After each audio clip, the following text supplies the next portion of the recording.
ရောင်းအားတိုးတာထက်ရောင်းအားတွေစပွားဖြစ်လာစေမယ့်နည်းနဲ့ရောင်းယူဟာ၄မျိုးနံပါတ်1ရိုးရှင်းစွာရောင်းချခြင်းနံပါတ်2ကတော့ customer ကိုစိတ်ကျဉ်နဲ့အောင်ရောင်းချတဲ့နည်းနံပါတ်3 customer ကကိုမကိုဆိုတဲ့အတိုင်းတာတစ်ခုပုံ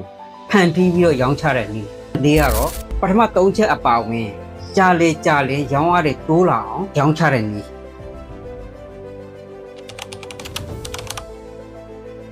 နံပါတ်1တစ်ချက်ကတက်ရဲဝတ်ဆင်ပြီးတော့တက်ကြွရောင်းချမယ်ဆိုလို့ရှိရင်ရောင်းချတဲ့အခါမှာအယောင်းဝယ်ကောင်းမွန်တဲ့ရလက်ကိုရမှာဖြစ်ပါတယ်။ဒါပေမဲ့ဒါသည်ချိန်တစ်ခုကိုထိန်းထားနိုင်ပြီးတော့အင်ဖက်တွေနဲ့ရှင်လာတဲ့အခါကျတော့ရှင်ဈေးကွက်ကရောင်းလို့အားကရောကျသွားမှာဖြစ်ပါတယ်။နံပါတ်2မှာကျတော့နံပါတ်1ထက်ရောင်းအားပိုရောင်းကောင်းအောင်ကျွန်တော်တို့ဘယ်လိုခံကြည့်မလဲ။ဆိုတော့ product တွေမှာပါတဲ့ဓာတ်ပစ္စည်းတွေအကြောင်းအရာတွေကိုကိုကသေချာလေ့လာပြီးတော့လာဝယ်တဲ့ customer ကိုဒီလိုပါဝင်တဲ့အကြောင်းကိုရှင်းပြရင်းနဲ့ရောင်းချမယ်ဆိုရင် customer ကလည်းစိတ်ကျဉ်နှံ့မှုရစေပြီးတော့အမြဲတမ်း customer ဖြစ်သွားနိုင်တယ်။ဒါဒီပဲရောင်းအားကောင်းပြီးတော့တိုင်ဘက်ပေါ်လာသည့်တိုင်အောင်ကိုယ့်ရဲ့ knowledge တွေကိုပေးပြီးတော့မချတာဖြစ်တဲ့အတွက် customer စိတ်ကျဉ်နှံ့မှုရစေတယ်။ဒါကြောင့်မို့နံပါတ်1ထက်ကိုပို့ပြီးတော့ရောင်းအားပိုကောင်းနိုင်ပါတယ်။နံပါတ်3ကရောင်းအားလေးကောင်းမယ် customer လေးစိတ်ကျဉ်နှံ့မှုရှိမယ်။ customer ကကိုယ့်ကိုအမြဲတည်းရစေလောက်အောင်ကိုကရောင်းချမယ်နည်းပြပါဖြစ်တယ်။ဒီနေရာမှာအချက်3ချက်ကိုနားလည်ထားဖို့လိုပါတယ်။နံပါတ်1 product ကဘာအတွက်ထုတ်တာလဲ။နံပါတ်2အချက်product မှာဘာတွေပါဝင်လဲဆိုတာကိုသိထားရမယ်နံပါတ်3ကကျတော့အဲ့ဒီ product မှာပါဝင်တဲ့အကြောင်းအရာတွေကကိုယ့်ရဲ့ customer နဲ့ကိုက်ညီမှုရှိတယ်အနည်းဆုံး2ချက်သို့မဟုတ်3ချက်ကို customer ကို service အနေနဲ့မျှဝေပေးရမှာဖြစ်ပါတယ်ဒီလိုမျှဝေရောင်းချခြင်းက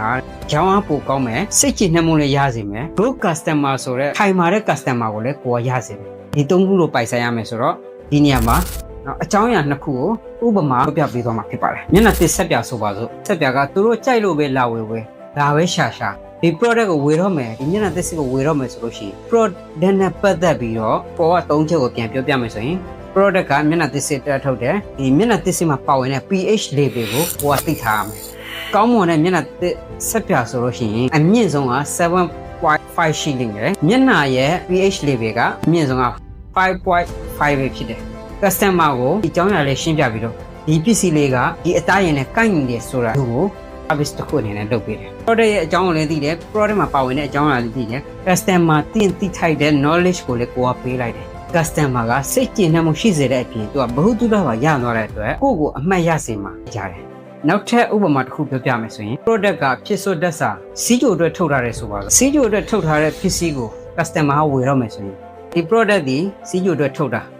စီးကြိုနဲ့ပတ်သက်တဲ့ဘ ഹു တုဒ္ဓ knowledge သိထားရမယ်ပြောပြရအောင်ကိုယ့် customer ကသဘောပေါက်သွားတဲ့အချိန်မှာစီးကြိုအတွက်ထုတ်ထားတဲ့ product မှာပါတဲ့ပါဝင်ပစ္စည်းပြီး insulin ကိုထုတ်ပြီးအတွက်တွန်းအားပေးတာလား insulin ထုတ်ပြီးတဲ့ beta cell ကိုအသက်ရှင်အောင်လုပ်ပေးတာလားဒီအချက်2ချက်ကိုပဲ customer ကိုပြောပြလိုက်ပါစီးကြိုနဲ့ထုတ်ထားတာသူသိပြီဒုတိယကစီးကြိုရဲ့သဘောတဘာဝသိပြီစီးကြိုဆေးရဲ့ပါဝင်ပစ္စည်းသိပြီအဲ့ဒီပါဝင်ပစ္စည်းတွေကစီးကြိုဘယ်လိုလုပ်ပေးလဲဆိုတာကိုသိသွားတဲ့အတွက်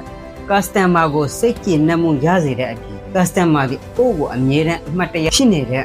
ကြောင်းနည်းပြူဟာပဲဖြစ်ပါတယ်။နံပါတ်3မှာရောင်းကောင်းလာမယ် customer စိတ်ကြည်နှံ့မှုရှိစေလာမယ်ခိုင်မာတဲ့ customer ကိုလည်းရစေမယ်ပြိုင်ဘက်လေးကင်းလာနိုင်တယ်။နောက်ဆုံးတစ်ချက်ကတော့1ရက်2ရက်3ရက်မှာပါတဲ့အချက်လက်ကိုရတဲ့အပြင်အချိန်ကြာလာတာနဲ့အမျှရောင်းအားကပိုပြီးတော့ကျေပြန့်ပြီးတော့စတိုးရောင်းအားတက်လာလေဆိုတဲ့ရလက်ကိုရမှာဖြစ်ပါတယ်။ဒီအချက်ကကြတော့ပထမ3ချက်မှာပါတဲ့အကျိုးကျေးဇူးကိုလည်းကိုရသွားပြီ။သဘောတရားကိုလည်းကိုသိထားပြီဆိုရင်နောက်ဆုံးတစ်ချက်ကရောင်းအားတိုးတာထက်ကိုရောင်းအားတွေစပွားဖြစ်လာစေမယ့်နည်းလမ်းကပါလဲဆိုတော့ဆက်ဆံရေးတည်ဆောက်တာဖြစ်ပါတယ်။ရောင်းအားတွေဘာကြောင့်စတိုးဖြစ်လာစေလဲဆိုတော့ရောင်းချလိုက်တဲ့ customer ရဲ့မိသားစုဆွေမျိုးတွေကိုလက်ဆင့်ကမ်းအသိပေးဖို့ကိုယ့်ရဲ့ customer ဝန်မလေးတော့ဒီလိုနဲ့စတိုးနဲ့ဝေလာကြတာဖြစ်တယ်